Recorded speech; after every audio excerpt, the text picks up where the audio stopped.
श्री स्वामी समर्थ। रविवार दिनांक 7 सप्टेंबर 2025 रोजी खग्रास चंद्रग्रहण आलेले आहे। त्यामुळे अनेक गर्भवती भगिनींचे लोकांचे प्रश्न येत आहेत, गुरुजी हे ग्रहण कधी आणि कसे पाळायचे आहे। तर हा व्हिडिओ आपण शेवटपर्यंत पहा, अत्यंत महत्त्वपूर्ण माहिती आपल्याला पाहायला मिळेल। तर हे ग्रहण कधी असणार आहे, तर 7 तारखेला रात्री 9:57 हे ग्रहण आरंभ होणार आहे आणि ग्रहणाचा मोक्ष म्हणजेच ग्रहण संपण्याचा जो कालावधी आहे तो उत्तर रात्री 1:27 असणार आहे। तर आता ग्रहणाचे वेध कधी आरंभ होणार आहेत, तर सामान्य लोकांसाठी दुपारी 12:37 ते ग्रहण मोक्ष होईपर्यंत ग्रहणाचे वेध असणार आहेत आणि वेध पाळायचे आहेत।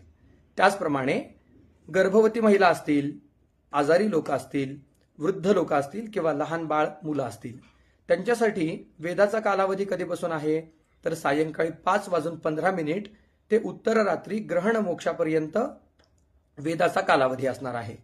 तर वेदामध्ये आपल्याला काय नियम पाळायचे आहेत, तर प्रामुख्याने वेद आरंभ होण्यापूर्वी आपण जेवण करायचं आहे, वेदामध्ये भोजन करायचं नाही। वेद आरंभ झाल्यानंतर आपण स्नान करू शकता, देवांचं नामस्मरण, जप, तप हे प्रामुख्याने करायला सांगितलेलं आहे। परंतु मलमूत्रोत्सर्ग हे आपल्याला वेद काळामध्ये चालते, परंतु ग्रहण काळामध्ये आपण टाळायचं आहे। तर आता सर्वात श्री स्वामी समर्थ। रविवार दिनांक 7 सप्टेंबर 2025 रोजी खग्रास चंद्रग्रहण आलेले आहे। त्यामुळे अनेक गर्भवती भगिनींचे लोकांचे प्रश्न येत आहेत, गुरुजी हे ग्रहण कधी आणि कसे पाळायचे आहे। तर हा व्हिडिओ आपण शेवटपर्यंत पहा, अत्यंत महत्त्वपूर्ण माहिती आपल्याला पाहायला मिळेल। तर हे ग्रहण कधी असणार आहे, तर 7 तारखेला रात्री 9:57 हे ग्रहण आरंभ होणार आहे आणि ग्रहणाचा मोक्ष म्हणजेच ग्रहण संपण्याचा जो कालावधी आहे तो उत्तर रात्री 1:27 असणार आहे। तर आता ग्रहणाचे वेध कधी आरंभ होणार आहेत, तर सामान्य लोकांसाठी दुपारी 12:37 ते ग्रहण मोक्ष होईपर्यंत ग्रहणाचे वेध असणार आहेत आणि वेध पाळायचे आहेत।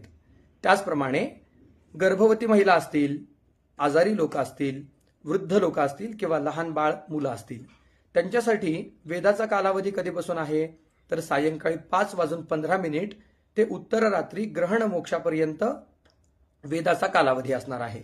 तर वेदामध्ये आपल्याला काय नियम पाळायचे आहेत, तर प्रामुख्याने वेद आरंभ होण्यापूर्वी आपण जेवण करायचं आहे, वेदामध्ये भोजन करायचं नाही। वेद आरंभ झाल्यानंतर आपण स्नान करू शकता, देवांचं नामस्मरण, जप, तप हे प्रामुख्याने करायला सांगितलेलं आहे। परंतु मलमूत्रोत्सर्ग हे आपल्याला वेद काळामध्ये चालते, परंतु ग्रहण काळामध्ये आपण टाळायचं आहे।